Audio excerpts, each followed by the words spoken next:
नमस्कार जी किसान भाइयों, मैं हूँ विकास त्यागी और आज एक वीडियो के अंदर आपका स्वागत करता हूँ। किसान भाइयों कैसे हैं? आशा करता हूँ बहुत अच्छे होंगे। किसान भाइयों आज का जो वीडियो है वो हमारे एक फार्मर है जो मेरी वीडियो को लगातार वॉच करते हैं और वो कद्दू की खेती करते हैं। उनका एक क्वेश्चन मुझको आया था व्हाट्सएप के ज़रिए उन्होंने मुझको क्वेरी डाली थी।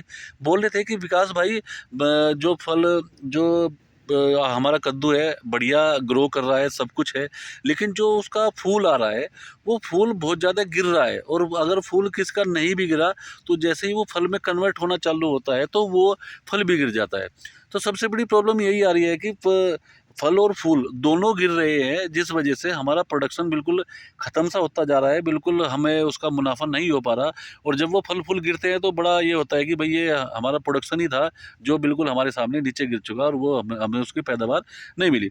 तो किसान भाइयों मैं कुछ आपको दिखाने की कोशिश करूँगा। जैसे अभी जैसे यहाँ पर एक ये देख रहे जी, आप मेरे देख रहे हैं जी, जैसे ये फूल आया था और फूल आया लेकिन इसका फल नहीं बन पाया और ये नीचे गिर पड़ा। तो सबसे बड़ी बात यही है जी, जैसे यहाँ पर बहुत पड़े हैं, देखो जी ये पड़ा है, ये पड़े हैं, देखो जी यहाँ पर पड़े हैं, तो मैं दिखाने की कोशिश आपको कर रहा हूँ। तो किसान भाइयों आपकी भी अगर यही समस्या है तो घबराने वाली कोई ऐसी बात है नहीं। इसके लिए हमको एक अलग से डोज देने की ज़रूरत होती है। जो भी हमारे जो बेल वर्गीय फसलें हैं, खासकर मैं आज कद्दू की बात कर रहा हूँ तो कद्दू के बारे में ही मैं आपको बताने की कोशिश करूँगा। तो अगर कद्दू में भी आपका ये दिक्कत आ रहा है, जो आपका फल है, जो फूल है वो गिर रहा है और वो मैच्योर नहीं हो पा रहा है, यानी कि जो कद्दू बन रहा है वो बनना था मोटा, लेकिन वो मोटा बनने से पहले ही गिर गया और उससे पहले जो फल आया, जो फूल था, जब बेल मैच्योर होगी तो फूल आएगा, तो फूल ही गिर रहा है। तो अगर आपकी भी ये प्रॉब्लम है तो किसान भाइयों घबराने वाली कोई बात नहीं है। मैं आपको सलूशन देने वाला हूँ, बहुत अच्छा सलूशन है। और आप अगर इसके सलूशन को बिल्कुल अच्छे करके लगाएंगे तो आपको पता चलेगा कि हाँ भाई ये चीज़ हमने मिस कर रहे थे, जिस वजह से हमें ये प्रॉब्लम आ रही थी, जिस वजह से हमारा फूल नहीं गिर रहा था।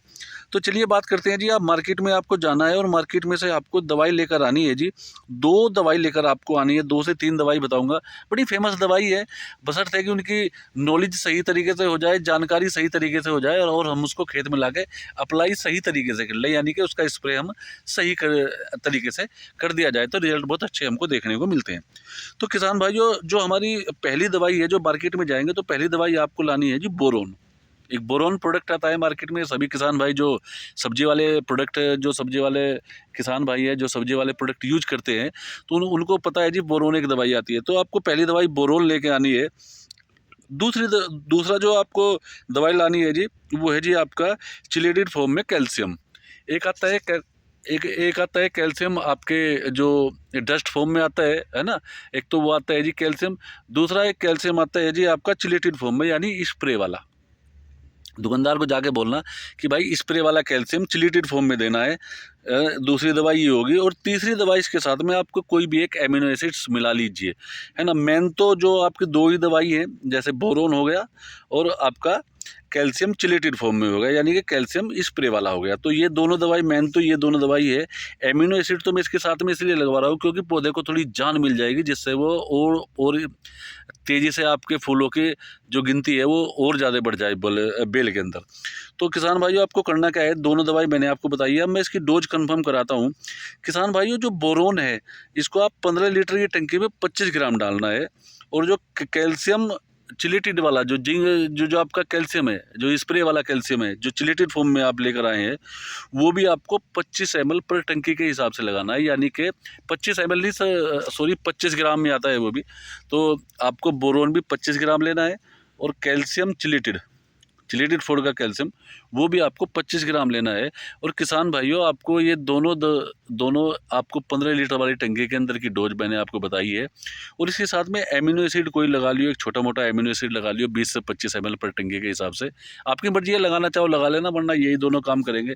ये तो मैं एमिनो एसिड तो मैं इसलिए आपको बोल रहा हूँ क्योंकि ये ज़्यादा फ्लावरिंग लाएगा तो आपकी पैदावार पर ज़्यादा प्रॉब्लम नहीं आएगी, आपकी पैदावार जल्दी बढ़ जाएगी, है ना। तो ये दोनों लेकर आने और मार्केट से आप लेकर आइए और इसको लगाइए। और खेत के अंदर आपको दिखेगा कि आपको 3 से 4 दिन के अंदर ही आपके खेत में फ्लावरिंग ही फ्लावरिंग दिखेगी। और फ्लावरिंग दिखेगी। और सबसे अच्छी बात है, जो आपके फ्लावर हैं, जो आपके फ्लावर निकल रहे हैं, वो बिल्कुल भी गिरेंगे नहीं, ड्रॉपिंग उनकी होगी नहीं। और अगर उनकी ड्रॉपिंग नहीं होगी तो उसके अंदर फल भी बनेगा, और फल बनेगा तो वो मोटा भी होगा, फल मैच्योर भी होगा, फल गोल बढ़िया भी बनेगा, मार्केट में जाएगा, आपका मुनाफा बहुत बढ़िया उसमें हो जाएगा। तो किसान भाइयों, ये 2 दवाई आपको लेकर आनी है, बोरोन लेकर आना है और कैल्शियम स्प्रे वाला लेकर आना है। 25-25 ग्राम एक टंकी के हिसाब से लगा लेना है। एमिनो एसिड भी 20-25 ग्राम लगा लियो जी एक टंकी के हिसाब से, और स्प्रे कर देना है। तो किसान भाइयों 2 से 3 दिन के अंदर ही आपके खेत के अंदर जो फूल गिरने वाली या फल गिरने वाली समस्या है वो तुरंत जाम हो जाएगी और आपकी पैदावार बढ़नी चालू हो जाएगी। तो आशा करता हूँ जो मैंने आपको जानकारी दी है इसको आप अप्लाई करेंगे और आपके खेत के अंदर बहुत अच्छी तरीके से पैदावार मिलेगी। तो मिलते हैं जी एक नई वीडियो के साथ। चैनल पर अगर आप नए हैं तो चैनल को सब्सक्राइब जरूर कर लीजिए, जैसा कि मैं कोई भी वीडियो डालूँ तो वो आप तक पहुँच जाए। तो मिलते हैं जी एक नई वीडियो के साथ। बहुत बहुत धन्यवाद।